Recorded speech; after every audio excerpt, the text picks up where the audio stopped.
Ambassador Dato Dr. G.K. Ananda Kumaraseri is a career ambassador of over 30 years standing.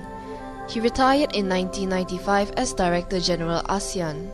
Since then, he has authored several notable books on such important subjects such as the cultivation of human values, personal development, holistic education, the sacredness of motherhood, mother care, holistic parenting, child care and development, and peace. He is a much sought-after Dharma speaker in Malaysia and overseas. His recent treatise on holistic motherhood and parenting is widely used as a practical yet effective training manual for courses on social ills and crimes, such as drug abuse, AIDS, child abuse, and gender inequality. He is the president of the Human Development and Peace Foundation. Dato G.K. Ananda Kumaraseri has carved a niche for himself in espousing the concept of living by Buddhism by emphasizing the practice and practical application of the Buddha's teachings in daily life. He is available for public talks and discussions. His email is akumaraseri@yahoo.com. You may also refer to www.livingbybuddhism.com for an insight into his works and activities.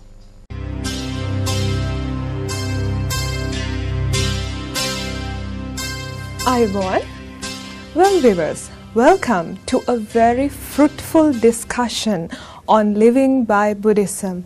As we all know, life, though it seems like one, it's no bed of roses. You come across a lot of obstacles, you come across a lot of barriers through life. But if you live accordingly to the steps followed by the Buddha, Dhamma and Sangha, if you just follow these steps or the teachings of the Buddha, perhaps you can overcome these barriers. Now today we have invited just the correct person to have a discussion on this matter. Well, he was the former ambassador. He is the former ambassador of Malaysia, Dato Dr. Ananda Kumaraseri. He is also the retired Director General of the Asian Organization, a much sought-out speaker of the Dhamma. So we warmly welcome you to this program. And first of all, sir, I would like you to explain, what do you mean by living by Buddhism? How practical is this? Sukhi hotu Dhammaputri Suwandani. I see that you're a little bit bewildered by this greeting. You greeted me Ayubowan, which is a beautiful greeting, born out of a Buddhist heritage and Buddhist culture. But Sukhi hotu is a universal greeting, again born out of Buddhist heritage and Buddhist culture. It is a very meaningful greeting. Unfortunately, we have lost it. We have such a rich heritage of Buddhist culture and tradition. Hardly anybody greets each other by Sukhi hotu. Sukhi hotu means may you be happy and well always. Instead, when we meet each other, we wish each other good morning or good afternoon or good night. And I used to wonder about this greeting simply because there's nothing good about the morning. What happens when you read the newspapers? You get so disgusted, you get so upset with all the disturbing news that you read, and yet you wish each other good morning. There is a bomb that has gone off, and there is some massacre taking place somewhere. There is a rape, and there is some robbery, some theft, some accident has taken, some disaster somewhere, and we go on saying good morning without even thinking that there is no meaning in this greeting. This is the problem that we have faced, and I don't know whether you thought about it, but I'd like to ask you, normally you ask questions, but this time I want to ask you a question. Why is it that we go on wishing each other good morning when there is no meaning in it, there's nothing sensible in it, there's nothing fantastic about it? Why is it that we do this? Well, I think, sir, people have this mentality since most probably because we were under the British for some time. they sort of, I don't know why, but they sort of find it somewhat embarrassing to say Ayubowan, or perhaps they might think, okay, if I say Ayubowan, what might the other person think? Yeah. Maybe that's why. You're right. It's an accident of history. We have borrowed something from the outside and throwing away what we have, for centuries and centuries we've been using. The other point about this greeting of good morning is that, there's nothing good about the morning. When you wish somebody good morning, you're not wishing the person, you're wishing the time of the day. You meet the same person in the afternoon, you wish the person good afternoon. You wish him at the night, you meet him at the night, you wish him good night. Which means that you're not wishing him, you're actually wishing the time of the day.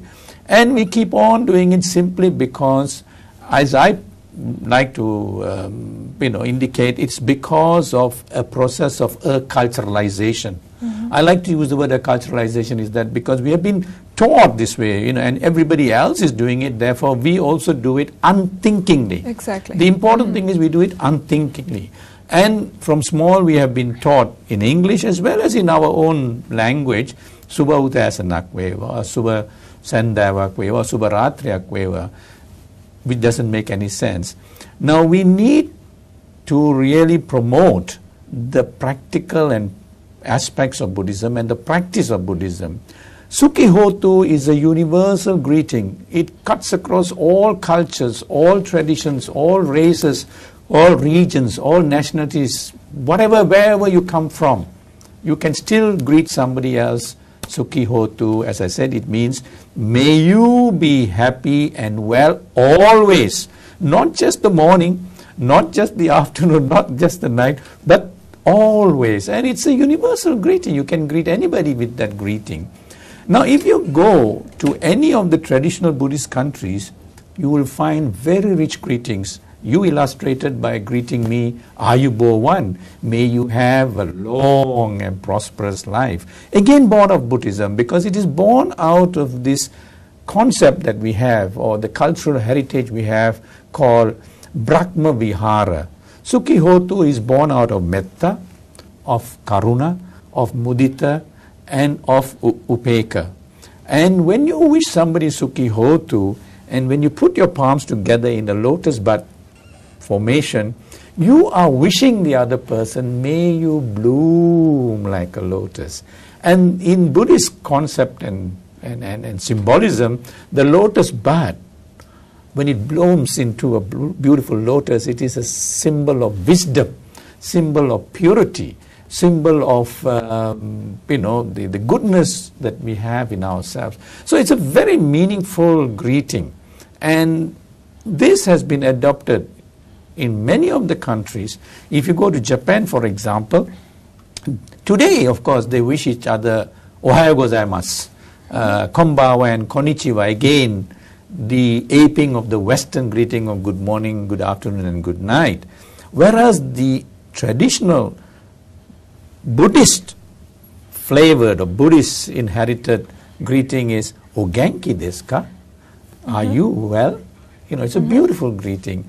And in China, in the good old days, for example, I'm just illustrating because I want to show that the Buddhist religion had a tremendous impact on the way people think and on the way the people behave and the people lived. So we tend to look at Buddhism only in terms of the Dhamma without looking at the cultural and the developmental aspects of the human being. So that's why I'm trying to emphasize for the past several years the importance of the practice and practical application of Buddhism, not so much the knowing of Buddhism. I will develop this concept further as we go along, but I thought I'll spend some time, and I intentionally want to spend some time to demonstrate the richness that can come out of Buddhism in the way of thinking and living that it brings about in any society. In China, for example, when Buddhism went to China in the early days, they were not interested because they were so advanced and they were so well off. But during the 2nd century BCE, when the Han dynasty was in chaos and there was tremendous famine and people were dying by the millions, then they got interested in Buddhism because that was the only solace they could get, going in front of the Buddha image and getting the serenity of the Buddha to console them, to pacify them through their hardships. And at that time, they also developed the pantheon of goddess Kuan Yin, the goddess of mercy, and many of the Buddhist practices became entrenched in China. So when somebody met another person in China during those days, they used to wish each other Sek Pao Mei, which means have you eaten? Because, out of your karuna and metta, the first thing you want to find out from the person is whether he had had a meal. Everybody was starving and dying out of starvation and famine. I think the Buddha himself practiced that. Oh, yes. He says before you even want to preach the Dhamma, please give the person some food, because in an empty stomach, what can he think? He's only thinking about his hunger. So these are all very Buddhistic, aspects which comes out in a society, in a culture. And, we have had over 2,000 years of Buddhist culture in Sri Lanka, and it is very evident, but as I said, unfortunately much of it is lost, and I think we need to try and revive these things. Even the word Buddhism and Buddhist are the most abused and misunderstood terms, actually. We use the word so freely without even knowing that it doesn't make any sense. There's no such thing as Buddhism and there's no such thing as Buddhist. This is again a Western introduction or intervention. We unfortunately or fortunately have been influenced in a very strong way by the English language, and when the English people saw this the teachings of the Buddha, they took the word Buddha and put the word ism and referred to the teachings of the Buddha as Buddhism, just like they coined the word consumerism, socialism, capitalism, and so on, without even understanding what the term Buddha meant. The word Buddha, is completely foreign to their own understanding. It's an appellation. They thought Buddha means a kind of a reference to the teacher. Person, yes. But actually, in our own understanding of what the term Buddha is, it derived from the word Bodhi, which means enlightened, fully awakened from the realities of the life and nature of dukkha, and that is actually an appellation and not a proper name. The climax of intelligence. Yes, not a proper name. But because of their system, and then the whole world has been stuck. The Buddha did not teach Buddhism, he taught the Dhamma. So even during his time, the actual reference was Buddha, Dhamma, or simply as Dhamma. And we need to try and make people understand at a global level that the terms Buddhism and Buddhist are misnomers.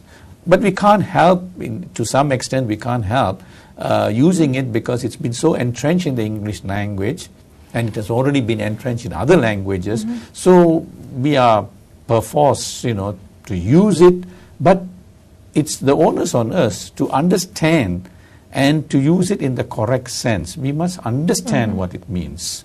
So that's another area that I like to try and focus on, because these are some of the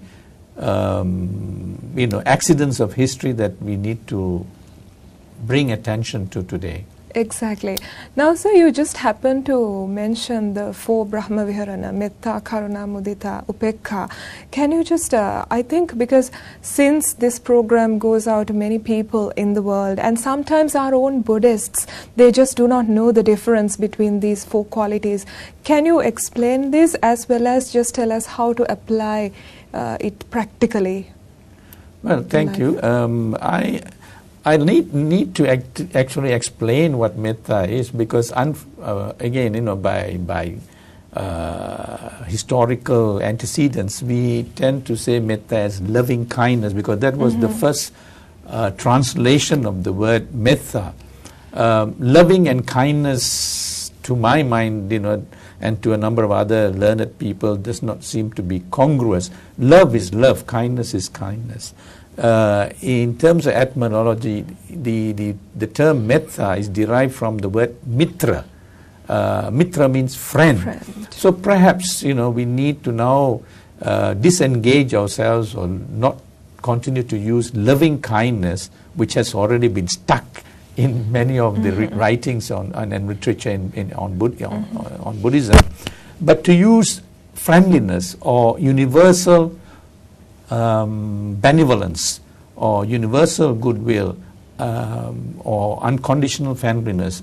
So the idea of friendliness is very, very entrenched in Buddhism, because the Buddha, in his many, many discourses, emphasized the need to have close relationship with your fellow beings.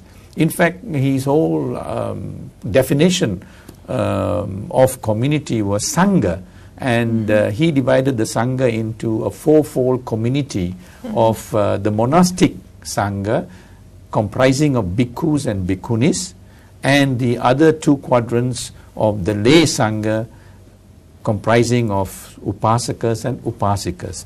These four components make a wholesome community, which actually is referred to as Sangha. The term Sangha means community. Now, often, of course, you might also come across people referring to the bhikkhus and bhikkhunis as Sangha, because that has been the common parlance. But actually, I think we should refer to them as Mahasangha rather than Sangha. And then he also had this concept of Samagga. Samagga means kingship. He advocated and he propounded the concept that we are all related to each other in some form or other. Either in past lives or in future lives, we will be, part and parcel of this community or species called humankind. So he was very, very concerned about relationship between people in a community, and therefore he advocated that we need to first of all recognize that we are all part of a larger community, and we should have this sense of kingship. That's why the idea or the concept of metta is very entrenched in Buddhism. When you have this feeling of community and also the feeling of kingship with each other, then of course there would be harmony in society. And there are very two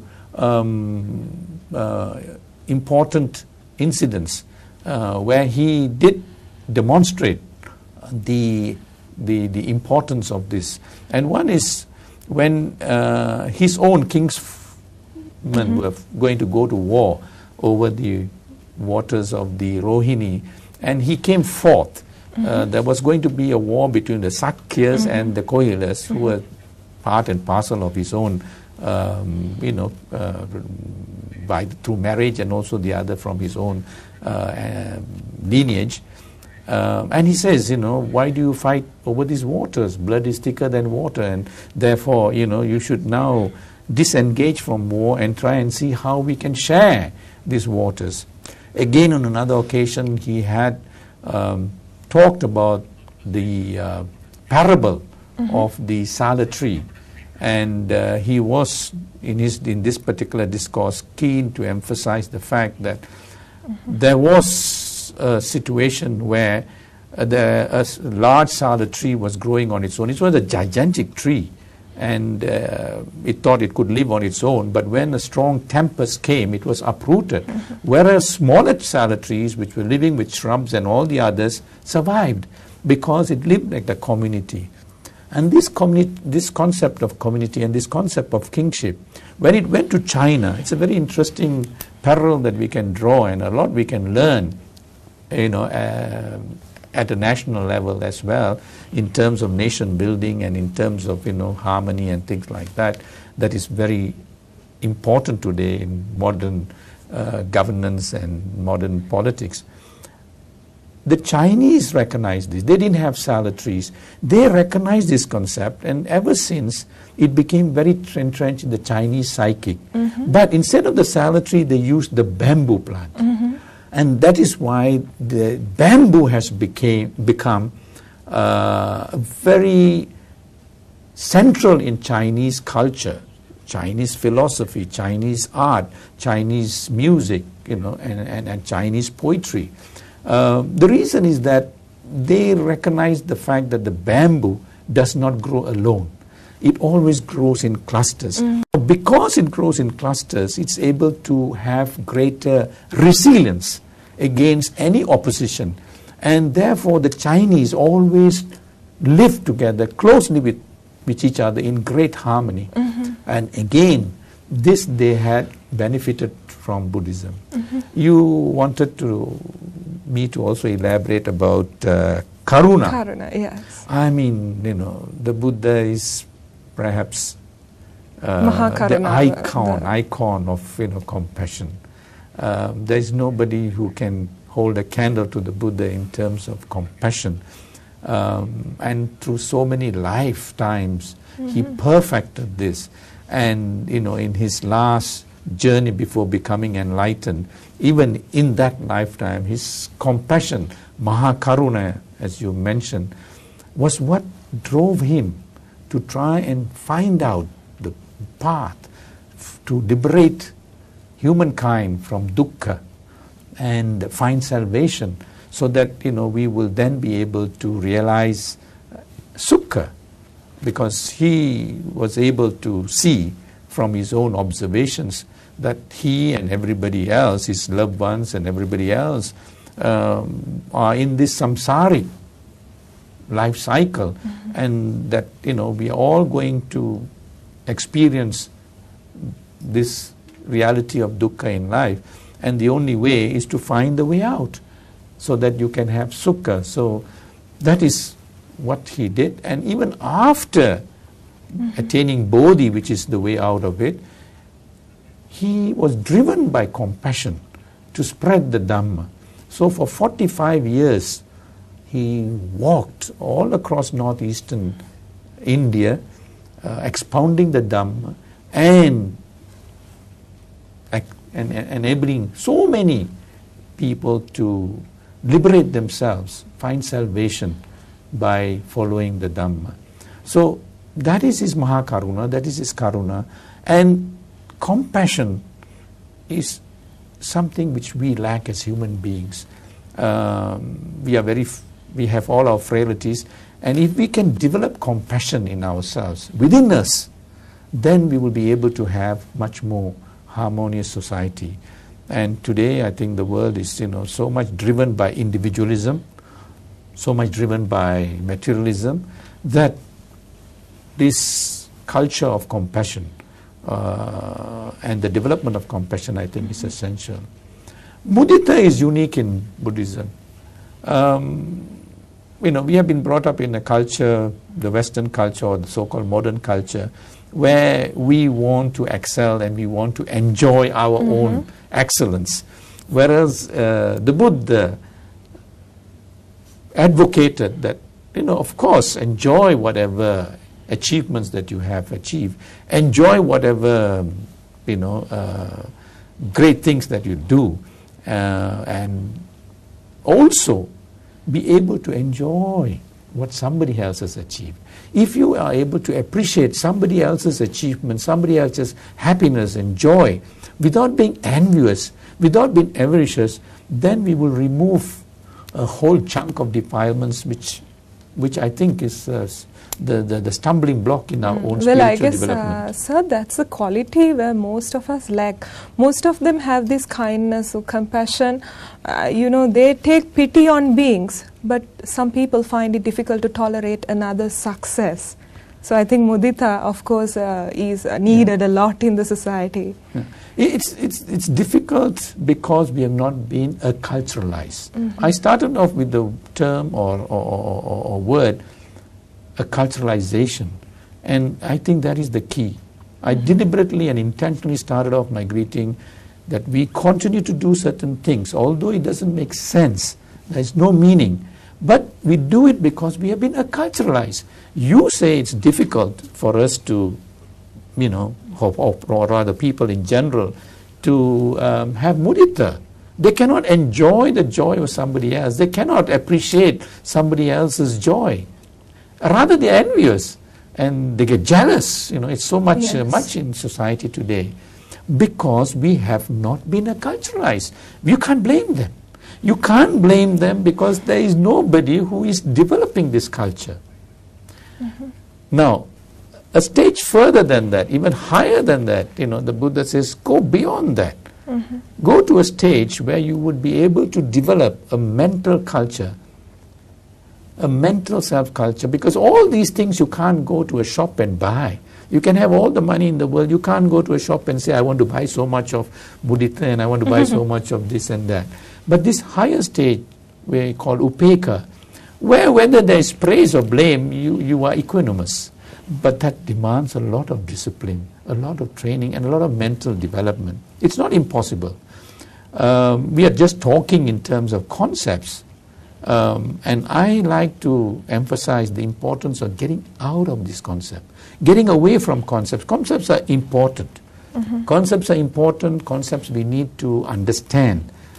But more important than knowing and understanding concepts is the development of the mental self-culture that will internalize, that will bring about this concept in your actual thinking, in your actual speech, in your actual behavior. That is the essence, that is the challenge that we have. Yes, sir. So how do you think, sir, how can we develop this culturalism? Because do you think it's too late? Because you just happened to mention that it has not been developed. That's why people are unable to practice mudita and this kind of thing.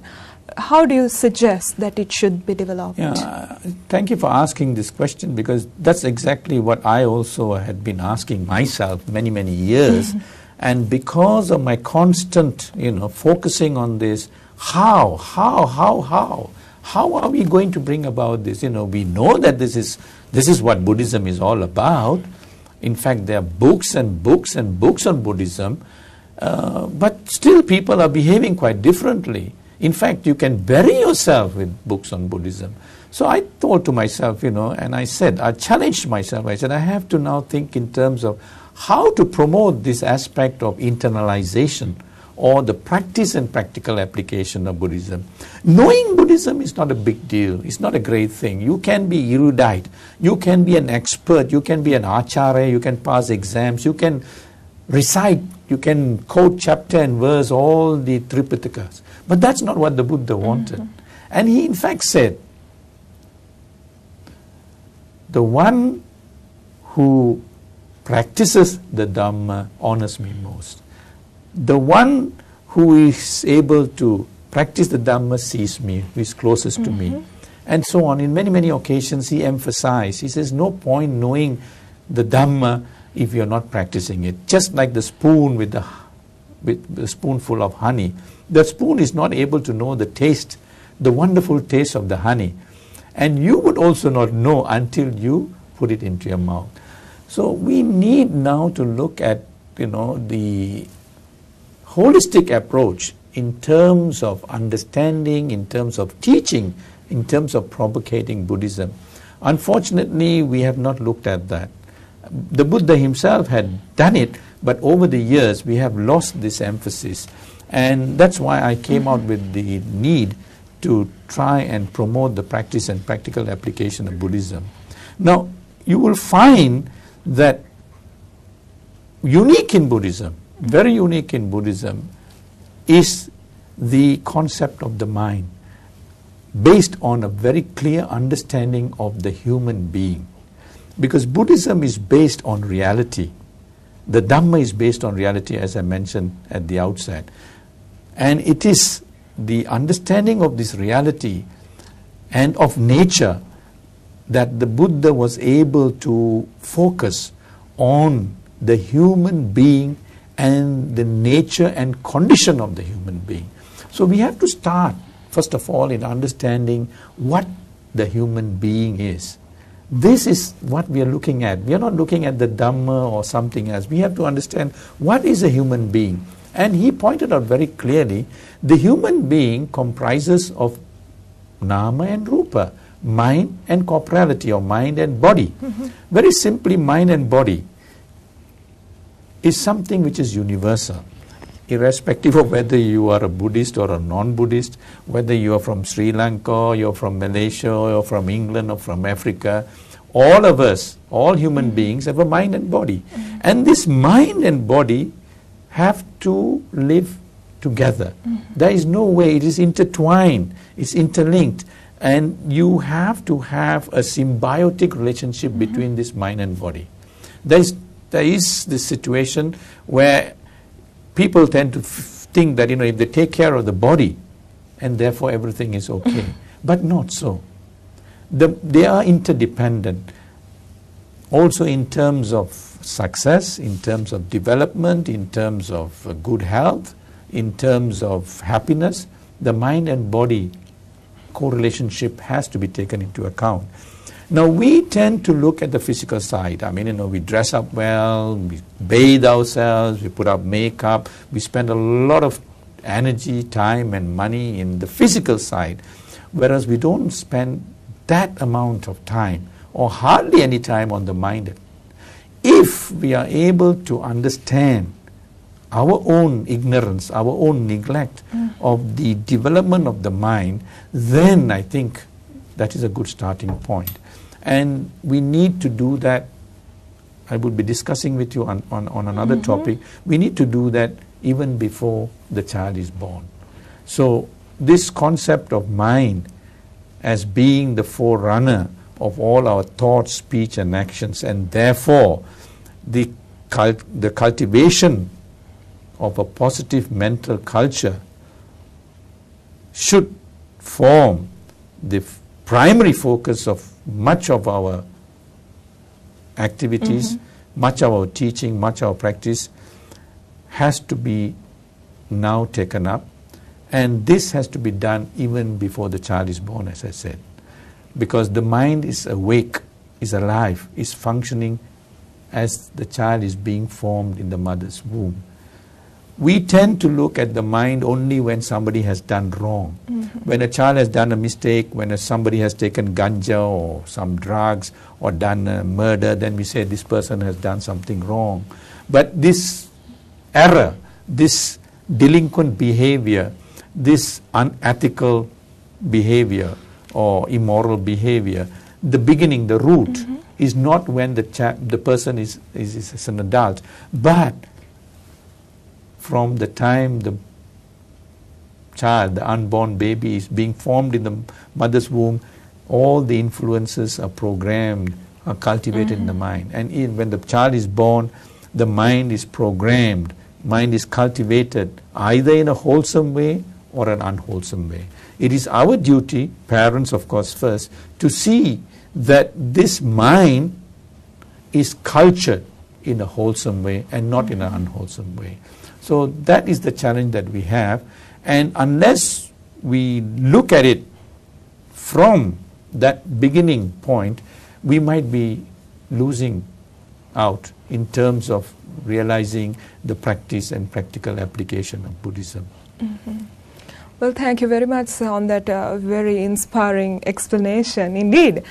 Sir, now there's a main accusation against Buddhism, most probably from the non-Buddhists. I'm not going to say that it's all of them, but some of them, and also some Buddhists as well.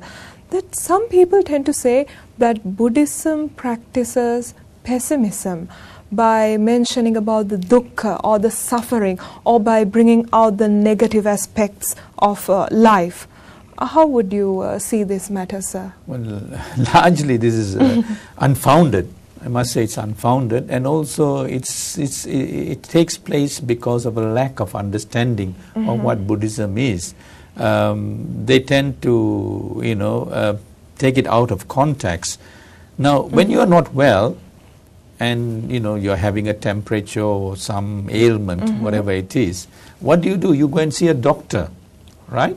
And if the doctor says, you have to take this bitter medicine, do you say, no, it's bitter, I don't want to take it? You don't do it. And the doctor, if he's honest, he will tell you what is wrong with you. And the Buddha was referred to as, Bisako. He's the unsurpassed psychiatrist, unsurpassed doctor, unsurpassed psychologist. And he understood. I just talked to you about the mind and body. And there are many ailments, you know, because I want to get back to the mind again. There are many ailments which are psychosomatic. They're born out of the fact that, you know, your mind is not in a good state. Insomnia, for example, high blood pressure, you know, so many other ailments, even heart problems, you know. The origin is because your mind is not in a calm, relaxed state. And there are many ways in which we can develop this calmness. That's on the health side. In terms of happiness, again, you know, if your mind is not happy, you know, you're not going to be happy. You can have all the luxuries in the world, but if your mind is not happy, you're not happy. So that's on happiness. You talked about pessimism. You referred to, you know, people referring to Buddhism as being pessimistic and very depressing. I did mention about Sukha. Actually, the Buddha saw dukkha, the reality of dukkha, and the flip side, the opposite side of dukkha is Sukha. The minute you are able to overcome dukkha, which is what his objective was, he was able to enjoy and realize and achieve blissfulness.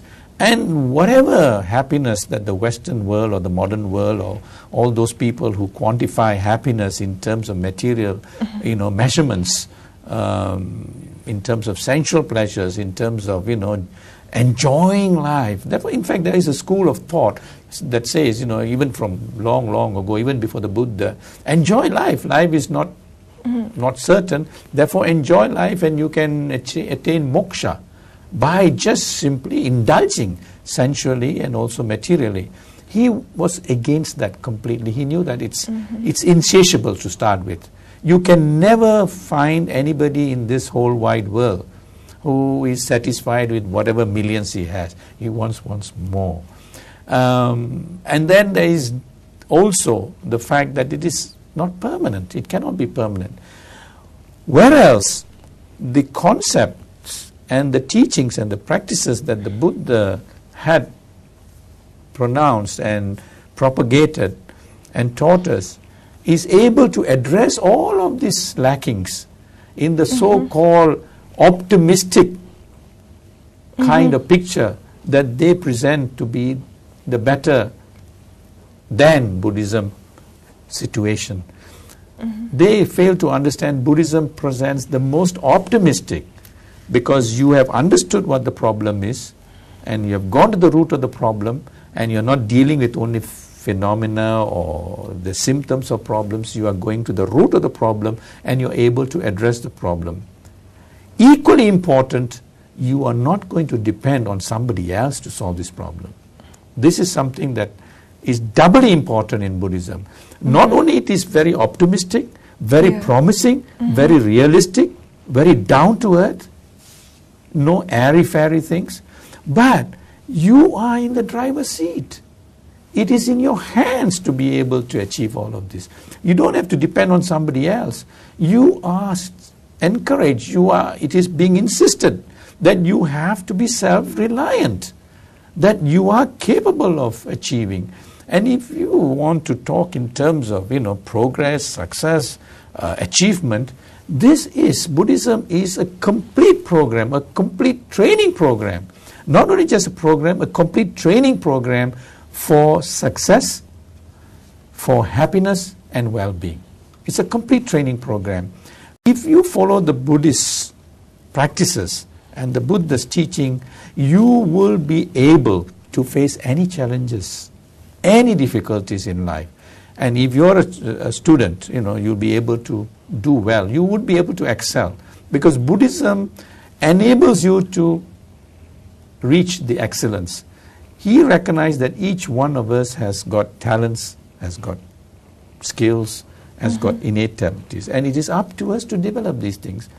And the third point, I think, which is a lack of understanding, is that, you know, the Western world and various other people who have lack of understanding of Buddhism or a warped understanding of Buddhism tend to look at, you know, the Buddha as though, you know, he only talked about renunciation and sacrifices. Whereas some of the most profound suttas are about lay life. The Seagull over the Sutta, and what have I been talking about and what I've been dealing about in my books and in my lectures and in my publications is the lay life, how to live a happy lay life. And he spoke to kings, queens, murderers, fathers, mothers, brothers, sisters, the whole strata of society. He didn't just talk about becoming a monk or joining the monastic life. He said, by all means, live a lay life, and this is how to live a happy family life. This is how to live a life of a student. This is how to live a life of a parent. So I think it's terribly, terribly unfounded, and it's very sad. But I think there is some light coming out in many parts of the world, where because we are able now to produce books and spread the word of the Dhamma to the Western world and other parts of the world, more and more people have been able to see the light in Buddhism, and they're changing. In fact, a lot more people are taking on to Buddhism because of all the things that I've talked to you about, the realism, the practicality, the positive aspects. And if Buddhism was pessimistic, or depressing, you won't find people coming. The West is taking on a great interest in Buddhism. Yeah, you won't find people coming, and for so many years, more than 2000.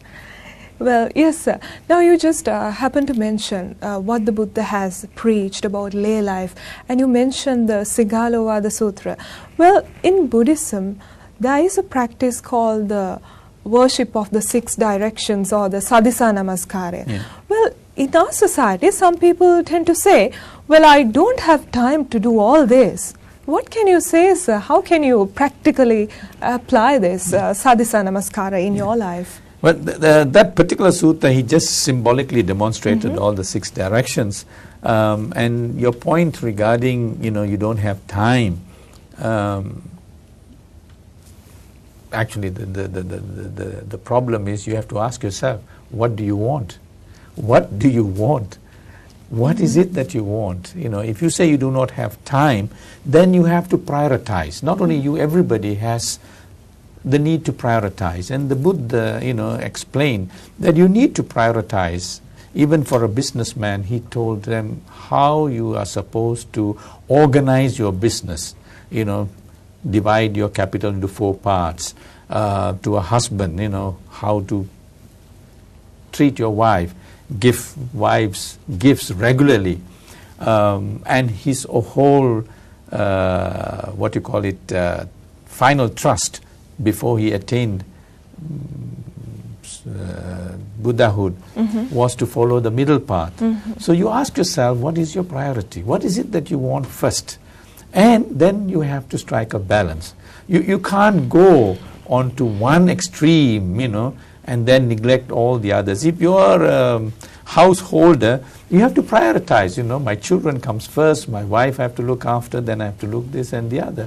So if we follow those patterns, they're very, very, comprehensive and wholesome, then there's no issue of not having time. Maybe, you'll have to cut down on some of the things that you find not that important, and then devote this time. And we're not expecting, or the Buddha didn't expect you to spend 24 hours, 7 days a week, just sitting down and reading and doing Dhamma work. It's only for, the moments that are available, and on a daily basis, we're not talking in terms of hours and hours, just a few moments in the day. And surely we can afford those few moments. And funnily enough, those who say they don't have the time are the ones who need it most. That is the funny thing about it. You catch hold of a person and he says he has no time, that is the person who needs Buddhism most. The hurried person, the person who is so busy, who has no time, who is in a rat race, he needs Buddhism more than anybody else, because he will benefit, he will get optimum from whatever time that he is spending, because his focus, his concentration, his mindfulness would be sharper in the hours that he's putting to his job or his task. then his health would be better tuned. He will have better psychosomatic, plus points. In fact, he'll be happier, and there are many practices in Buddhism that creates a mental state that brings about an outflow of endorphins. It's all in our body system. It doesn't cost you anything.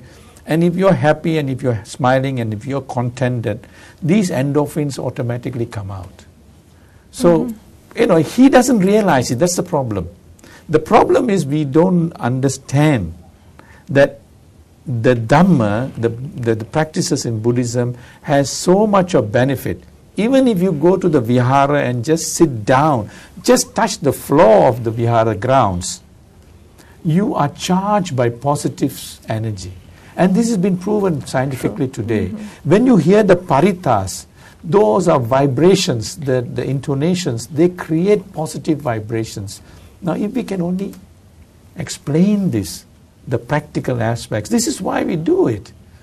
We are doing things without understanding. We are doing a lot of wonderful things, but we are not benefiting it to the optimum because nobody bothered to explain that when you wish somebody Sukhi Hotu, when you have, Mudita, by giving dana, you are going to benefit, not that person. These have been discovered in modern science and modern medicine today. And there's more and more scientific evidence to show that the Buddha was able to see beyond just the superficial aspect of these practices. They're very deep benefits, and deeper understanding will generate a greater awareness and a greater, understanding will then bring about more and more entrenched practices. So we need to work it out, and hopefully over a period of time. And of course, if you develop these things from a young age, even from when the child is at home, and again the Buddha has spoken about the importance of developing this at home from a young age, that it becomes second nature, then you're going to benefit. You're going to benefit. Exactly. Well, folks, Dr. Kumaraseri just happened to tell us, whenever you walk into a temple, you're positively charged. Well, I think all of us, we have experienced that. Whenever we just walk out of our house and just come out of the street and just walk into a temple, we feel the difference. Sir, how come that only a few men want to experience this difference, and there are always more women in the temples than men? I think many of them don't understand because we've gone into a kind of a ritual or routine in doing certain things, that the underlying benefits are not understood. I mean, when you do a puja, for example, it has become ritualistic, without the mind being involved, without you being involved in that, actually being, so immersed in it. And this is where we need, I think, to try and, explain, even from a young age, these are the benefits. For example, I'll give you a very, very clear example of how we have become so routinized, and we have become so regimented in doing things. How do you do namaskara? Namo tassa bhagavato. Say it. Namo tassa bhagavato arahato samma sambuddhassa. Yeah. When you go to the vihara next time, you just see how it is being said. Namo tassa bhagavato arahato samma sambuddhassa. You can hardly hear. Whereas it should be Namo tassa bhagavato arahato samma sambuddhassa. There is a vibration. And that is how the Buddha and the Sangha used to do it. They used to recite. When you have that intonation, that vibrations, when I can hear my own voice, my mind is in a sublime state. That is bhavana. That is meditation. We tend to think that bhavana is, going out in the forest and sitting under the tree cross. No! Even when you pray that way, when you do your namaskara, that's a bhavana. My mind has got nowhere. at that moment when I was focused on my namaskara, and pardon me for saying this, when we go to the viharas, we are in such a hurry to finish it. You'll find that the congregation is not able to repeat what the Venerable has said. Before you can say your side of it, he's already gone to Buddhang Saranang Gacchami. And this is actually something shocking to me. And I've been meditating on this. I said, how are we going to stop it? We are not going to catch a plane. We are not going to catch a train. So if we can follow this, these are things, and if we can explain this is how it is, at least let the congregation say it completely and finish off the namaskara. It's a beautiful thing. And you can see it in TV, you can see it in actual life, any of the viharas you go. When we do our, prayers, we are not saying it with that kind of sraddha, that kind of vibrations that must come. And this sound is energy. It is positive energy. It is powerful. Yeah. When I wish you, I am putting all my positive energy to you. Imagine every day if your parents wish you Sukhi Hotu, they are charging you, they are protecting you. This is living Buddhism. This is the Dhamma. We don't do it. Now we don't understand what we are doing it. Therefore we don't benefit. So hopefully, like these talks and some of the things that I've been trying to emphasize will bring about a new realization, and we will benefit from it. You don't have to, go and buy something or, spend a lot of money to make a puja and dana and all. Even this kind of dana is a fantastic dana. You're giving yourself, and all the others. So I think we need to go back to the Buddha's period of being a revolutionary, because he was a revolutionary. Many things were taking place which was not acceptable as far as his thinking process was concerned or his thoughts process was concerned. And he questioned and he changed. Now we need to question and we need to change.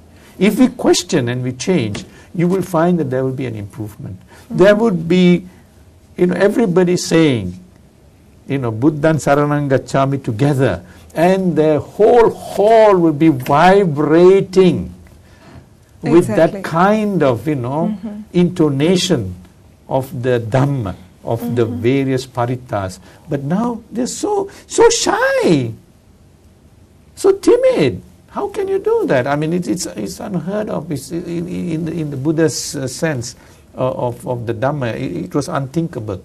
So maybe, these kinds of things, greeting each other, smiling each other. When you go to viharas, they don't even smile at you. So what are we talking about? Metta, Karuna, Mudita and Upeka.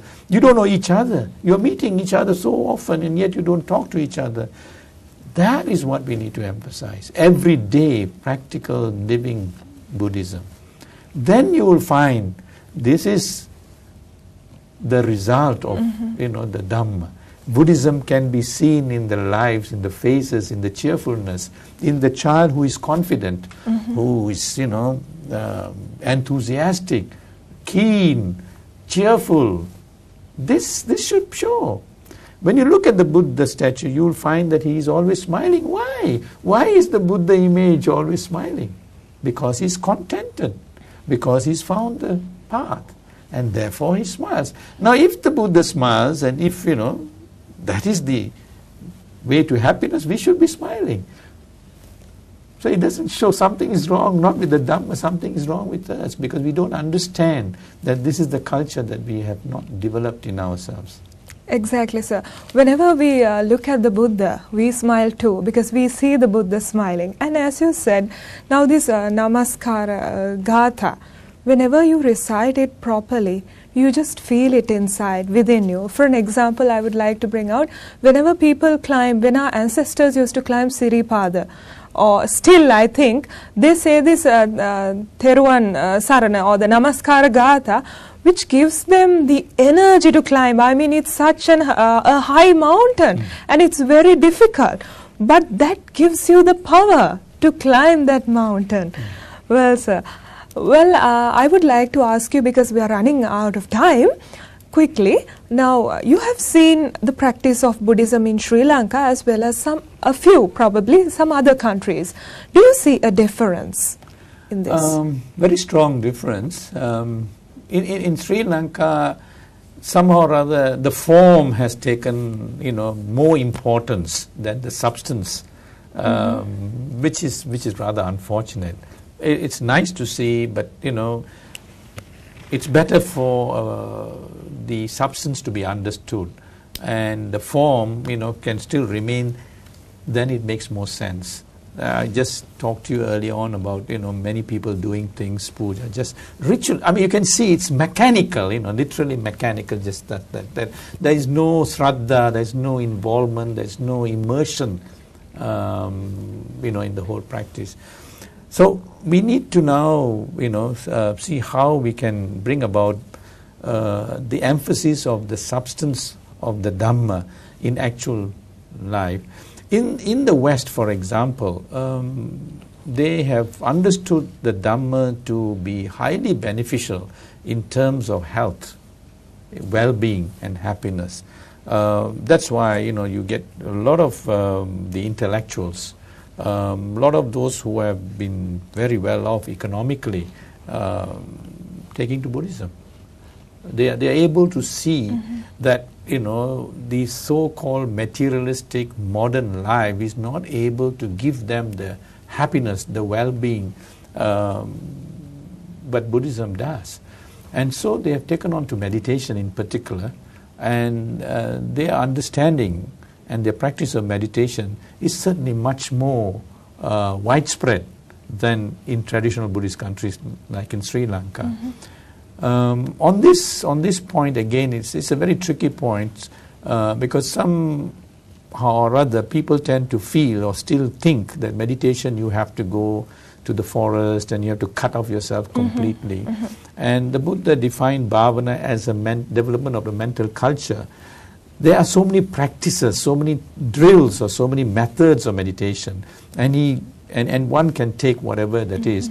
But like you go to a gym, and if you want to have your biceps, you have a certain exercise. You want triceps, and you do different exercises for different development of your physical body. And you have a sweatshirt, and then you come home. You don't bring the sweatshirt home. You leave it there, or you put it in your bag, and you wear a nice clothes and come back. I think we need to do that with meditation. There are a lot of people who think that they have gone to Dhamma meditation program, and therefore when they come back they can't smile, they can't be cheerful, they cannot have any relationship, which is dangerous and which is actually not the correct understanding of it. And I found that to be quite prevalent today. I think we need to tell them that if they have gone to meditation, they might call themselves yogis when they go there, but when they come back they should continue to be just like normal people and be more mindful, and in fact be more cheerful and have more karuna, metta and mudita. Whereas they should not appear to be cut off, and therefore, they're in some other world as though, they're some other being. So this is what we need to do. Okay, so thank you so much, sir. Well, folks, all good things have to come to an end. As the Buddha said, transient is everything, and so is our program. So while thanking Dato Dr. Ananda Kumaraseri for enlightening us on this topic, living by Buddhism, they're extremely thankful to you, sir, on dedicating your valuable time on behalf of us and our viewers. So please, folks, if you have any questions or if you have any suggestions on our program, please write to the Buddhist channel, Sri Sambodhi Vihara, Gregory Road, Colombo 7. So until we meet again, may the Triple Gem bless you. Sukhi Hotu. Kyoto.